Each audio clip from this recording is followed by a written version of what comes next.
Good morning, everyone. How y'all doing? I apologize for my voice. I've been sick for a few weeks and I'm actually much better, but my voice is kind of the last thing to kind of come back. I haven't been able to talk very much. But today's video, I wanted to talk about specifically our raised bed garden. But before we go back there, I just wanted to show you a couple things that are in full bloom because they're so fleeting. I wanted to be able to show it to you. This is our Avondale redbud that we planted about a year ago in May. And I picked up two, they were on clearance. And you can tell they're already beginning to leaf out, but it's just the color is so vibrant, so beautiful. They're a zone 5 to 9, and they can grow between 10 to 12 feet tall and wide. And when we purchased it last year, it had already finished blooming. So when we planted it, it was completely leafed out. So this year I was super excited to see the color, and I just wanted to show that to you real quick. Let me go show you some azaleas that I have. These are tabletop azalea trees that I purchased on clearance last year from Lowe's, and when I saw them in the clearance department, I was trying to think, okay, what's wrong with them? I don't know what's wrong with them.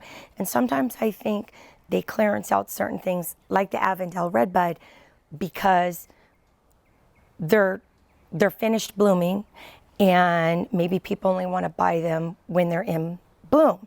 And so this is another plant that I've waited all year for it to actually bloom. I normally keep these on the patio table, but you can't see the vibrant color underneath the umbrella. So I just wanted to show these to you. First time I've ever had azaleas. I would love to have them in our yard, but they're a little bit like a hydrangea for us. They do not want any afternoon sun, and they do need sun, but they need morning sun here in our zone 9, where we can get up to 105, sometimes 110. I just wanted to show you how beautiful they are in full bloom. This one's a little bit behind, but you can see all the buds. Okay, let's go to the garden. This area is our raised garden bed, and I know I don't bring you back here that often. We have 3 raised beds that are approximately a little bit over 4 feet wide and about 7 feet long. The clearance around the perimeter is approximately 2.5 feet, and then in between each bed, I have about just under 2 feet between each bed. And I haven't brought you back here that often. This is probably the first winter season that I haven't done much, and that's probably because I just had a lot going on with my father. However, today I wanted to talk to you about what for me is the most important thing when considering building a raised garden bed. So let me take you back here.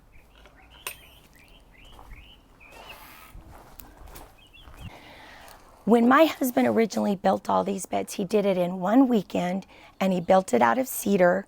And I want to say it was between 10 and 15 years ago. And he did it as a surprise for me. And all of his supplies were approximately around $100. When we went to go price cedar a few years ago to do all 3 beds to raise them up, it was going to run between, it was north of $1,000. I think it was somewhere between, it was close to $1,500. And that's when we decided we're not going to use cedar. And so we used redwood when we raised this middle one. And I would say there's so many things to consider when building a raised bed garden. And its placement of where you want to put your garden, you know, preferably southwest facing, which this is southwest. And even though you can see the camphor tree above us, because the sun is straight up in the summer, this gets full sun well over 6 hours a day. The kind of soil you put in is very, very important. And if you're going to build it out of wood, the kind of wood you use is important as well. But there's so many factors to consider when building a raised bed. For me, I would say if you're an avid gardener in your 20s and 30s, you're probably going to be an avid gardener in your 50s, 60s, and beyond. And if you can swing it financially, build your raised beds to the height you think would be comfortable for you as you age, right out of the gate. That is something that I wish we had done early on. So what we've chosen to raise our beds with is redwood, and that can be pricey as well. I live in California, so the prices here could be very different from other states, and I wanted to do both beds, but financially we're gonna just do this one for now. The 2x12s and the 2x4s and the exterior screws, all of this was about $250. And I also have to factor in compost and soil amendments because I'm going to have to order probably a few yards because of some other stuff I'd like to do in the garden. Because of that cost, I think I want to just stick with doing one bed for now instead of doing both the ones on either side, on top of having to get quite a few yards of soil. The middle garden bed we raised a few years ago, and that's 24 inches high. When you add in the 2x4 on top, it gives it a couple extra inches. I like having this cap so you can lean on it when you're reaching across. And this is a very comfortable height for me. For other people, if you're a little bit shorter, I'm pretty tall. I actually could handle it even being taller, but this is a great height. And let me bring you around to the edge on what my husband's gonna do to the edges. Okay, over here you can tell it looks a little different. This is where we're going to open the gate. We have the post. My husband needs to set it in cement and do some construction over here. And I think I told you we've held off on that because I didn't realize I had so many bulbs coming up on the other side where we're gonna put the stone pathway. So I wanted to let those bloom this season, get them up out of the ground, and then we're gonna open this up. But on the edges here, he is going to angle the outside edge. So as you walk around, you're not walking around a sharp corner. By angling the edges, it will give plenty of clearance for when the gate swings open. But in addition to the clearance, I do like the fact that as you're turning each corner, there's not a sharp edge. The construction of it is a bit out of my wheelhouse, so we'll input clips of my husband cutting the wood and installing it and putting it together.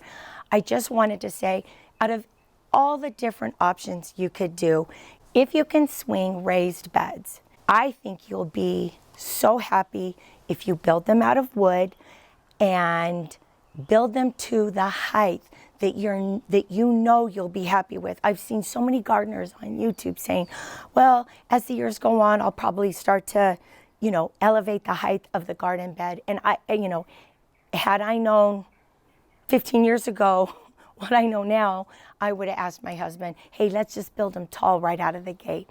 So we're gonna start getting the construction done on this bed. We're gonna hold off on the last bed just because of cost. And I wanna just take you through the whole process of how my husband will construct it. And as far as the soil and ordering it and getting it dropped off, that'll be a different video because the people that I've called, they're booked way out. So I mean, when I say way out, I can't get it this week. So we'll make sure that, in a future video, I'll show you the kind of soil I put in here.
It's the next morning because my husband finished a little bit late in the evening, and so I couldn't say goodbye last night, but I am so happy that these are raised. I have to say, I know when, before he started building them, I showed you on the middle one, what I like is how I can lean on this and reach across the bed, but what I also like is you can kind of sit on the edge as well. A lot of the garden beds out there, you don't have that ability to lean on the edge or sit on it, and so I really like that as well. I know it's hard to envision it, but it's going to look different in a few weeks with compost and soil amendments in here. I need to get a mixture of it, and I'll have to pull the oregano out. I've had this oregano for so many years, and I just clip away at it as I need it, but we'll plant some new herbs, and it's good to alternate your crops in the beds year after year and not always do the same exact crop in the bed. So I just wanted to show you what it looked like. Eventually we will do the last bed, but by the time I order the compost and what it costs to build this, I just thought, oh, I don't know if we can swing it this month, so I'm not sure if we'll get it done before summer, but we will definitely get the last one raised as well. All in all, for me, this is probably one of the most important things for me that I wish that I would have done differently at the beginning when my husband built the beds. But I'm so happy that they're raised now, and I hope maybe you can get a little bit of information from our video, and hopefully the lumber where you live isn't quite as expensive as it is for me. Before I say goodbye, I would love to show you our Oklahoma redbud here in the back that we planted a few years ago. It's in full bloom, and I would wait to do it next week, but we are supposed to get a series of a couple storms coming through, and when I looked on the forecast, it said thunder and lightning, so I don't know if that's going to bring wind and hail, and if I wait till next week, we might not have any blooms left. So let me show you that real quick. This is our Oklahoma redbud that we planted a few years ago, and I think it was a locust tree that we had here for many years, and it was becoming compromised, and we had to take it out, which of course made me so sad. But this is a zone 6 to 9 and can grow up to 15 feet tall and wide. And you can see it's already beginning to leaf out a bit, but I don't know if the storm will take off a lot of the blooms, so I thought I'd show it to you before I said goodbye, because they're just so magnificent in the spring. They're all over Fresno and Clovis, and it's just beautiful when you drive up and down the main streets and even in the residential areas. A lot of people here have these trees. I hope you found this video a little bit useful on raising your garden bed, and I hope you guys have a wonderful week. Thank you guys so much for watching, and we'll see you soon. Bye.